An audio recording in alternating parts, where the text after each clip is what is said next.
Hi ma'am, good afternoon. Can you tell me about yourself? Good afternoon, ma'am and sir. My name is Daisy L. Tiempo. I'm 35 years old. I am married. I have 5 children, age of 19 years old and 17 years old, and 15 years old, and 14 and 13 years old. Okay, so how many siblings do you have, ma'am? I have 4 siblings, and I am the youngest of the 4 siblings. So can you tell me about your educational background? I am a high school graduate for 2002 to 2006. And what is the reason why you did not finish your study, ma'am? Because of the financial problem. Do you have work experience abroad, ma'am? Yes, I was working in Saudi Arabia for 2 years and 5 months, and my main duty was taking care of children.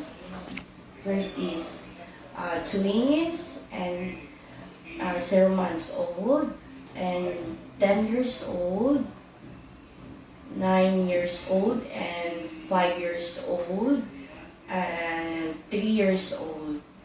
Okay, so aside from taking care of their children, do you have any other duties and responsibilities there, ma'am?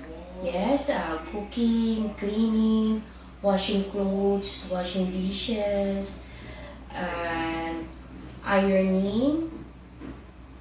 Okay, so that's all, ma'am. Yes, ma'am. Is it a finished contract, ma'am? Yes, ma'am. And the second is in Hong Kong for 1 year and 2 months. My main duty is taking care of 2 elderly, taking care of 3 cats and 4 turtles. And I didn't finish my contract. I was terminated my employer without reason. Okay, so since you are taking care of an elderly there, ma'am, so how old are they, ma'am? 94 years old, the Kong Kong, and Pupu was 89 years old. Okay, so how would you describe yourself, ma'am? I'm hardworking, honest, and flexible. Okay, do you have any tattoo in your body? Yes, I have a tattoo in my right arm. It's the name of my children, and it's my name. Okay, so can you show me your tattoo, ma'am? Okay, so aside from that, do you have any other tattoo? So that's all, ma'am. Okay, so why do you want to work abroad, ma'am? I want to work in abroad due to financial for my 2 college. They they go to school with courses of nursing and medtech. That's why I want to go back to abroad. To support their study Yes, I financially, want to ma'am. support them. Okay, so did you undergo to any kind of surgery? No, ma'am. So can you give me your idea how can you take care of naughty children and children with tantrums? I will talk to them with calmly talk and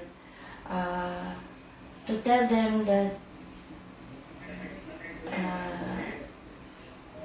To tell them to be a good to boy be a and good girl. boy and good girl. Okay. So, are you scared of dogs and cats? No, ma'am. How about big dogs, ma'am? No. Cat as well.